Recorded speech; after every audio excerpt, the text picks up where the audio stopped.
ئەم گڵوزەوی کەوا خۆمان ئەیبینین هەمومانی هەڵگرتووە لەسەر پشتی. حەقیقەتێک هەیە ئەبێ بیزانین ڕۆژێ دێ هەمومان هەڵ ئەکرێت لە ناوسکی. هذا ما وعد الرحمن وصدق المرسلون. أما وعدي خوايا سبحانه وتعالى منها خلقناكم وفيها نعيدكم ومنها نخرجكم تارة أخرى. الله أكبر. من إمام وسطاه توي مهندسي ودكتور توي قورو بچوك وجنو بياو هر هموما رولي أم خاكين رولي أم قرين وفيها نعيدكم. سبحان الله. لو من ضرب رأزي زكانم هميسان أقرين وناو أم قلا چون لم قلا دروز بوينة چون لم زوية دروز بوينة روجي كيش ديك يستا بسريا أقرين روجي دي إنجا أبين الزادي أو قلوة چين ناو أو قلوة بلام چون قرانويك كما بدأكم تعودون. سبحان الله. چون هاتينا أم دنيايوا آواش أروين وناو أو قلا بروتو قوتي هجلو برقك مان لبرا نبو دينارك مان لقل خومانا نهينا كما بدأكم تعودون. بهمان منظريش أقريتوا يكجلو برق لقل خوتا نابيتوا كأمريد أو جلال برتا داكرن هتشن يكشخو جوان بيت تناند دينارك چن بهمته أو دينارش لقرفان تا در أكنو نايبيتنا وقركتوا. سبحان الله. كما بدأكم تعودون. منظري سيم وفيها نعيدكم تارة أخرى.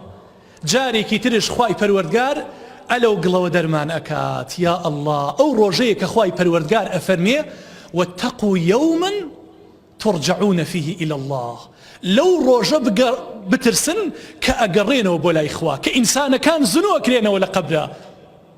أو روجي يحشر المرء يوم القيامة حفاة عراة غرلا بس سنة نكراوي أو بارشا قوشتي كليمان كراوتوا أو إشياتوا برمان ببي بتي ببي خاوسي يقجلي شد برانية يا الله.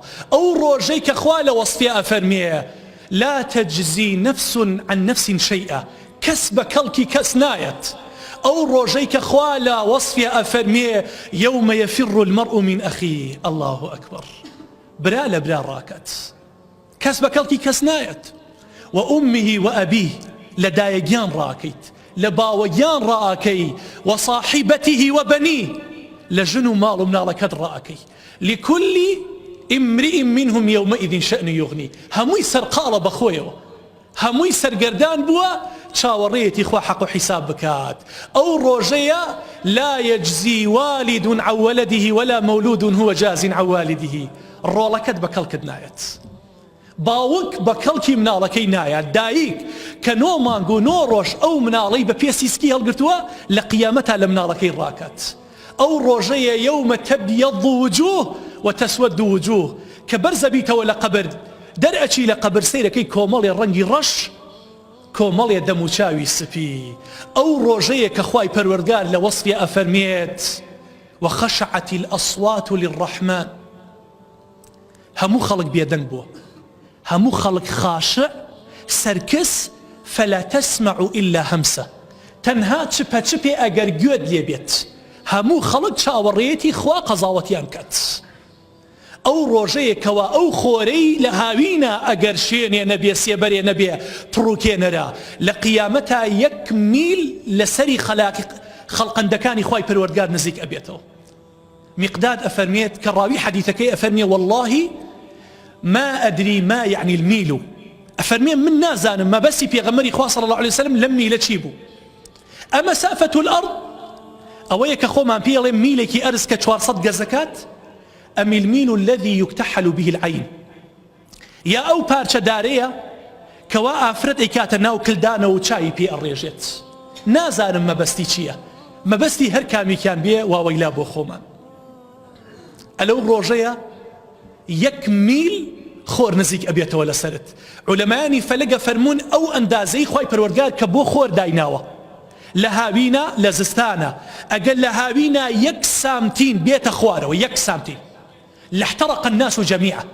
همو خلق أسوتين لزستاني شا يك ميل بروات السروا همو خلق جامد ئەبن و لەسەرمان ڕقەبنەوە بەڵام لە قیامەتا 1 میل لەسەرمانەوە نزیکە خەڵکێک هەیە تاق و لە پێی لە عەرەقایە هەیە تا ئەژنۆی هەیە تا کەمەری هەیە من يلجمه النار إلجامة العرق إلجامة هەیە تا ناو دەمی دێخوا پەنامان بە ئەینە المەفەڕ بۆ چۆ بڕۆین حاڵێک ئەمە لە قیامەتا ئینسانە مەحاڵی بێ پەناگەیەک بۆ کێ هەیە فیرار بۆ کێ هەیە خۆشەویستەکانم فەفیڕوا إلى الله هەر کەسێ بۆ لای خوا ڕاکات خدا بۆ لای ئەو دێت پەناگەی ئەدات هەر کەسێ بڕوا بۆ لای خوا سبحانه وتعالى پەناگەی زۆرە خۆشەویستانم من كان لله كان الله له هەر کەسێ لەم دنیا بۆ خوا بژێ لە قیامەت خوا بۆ ئەو ئەبێت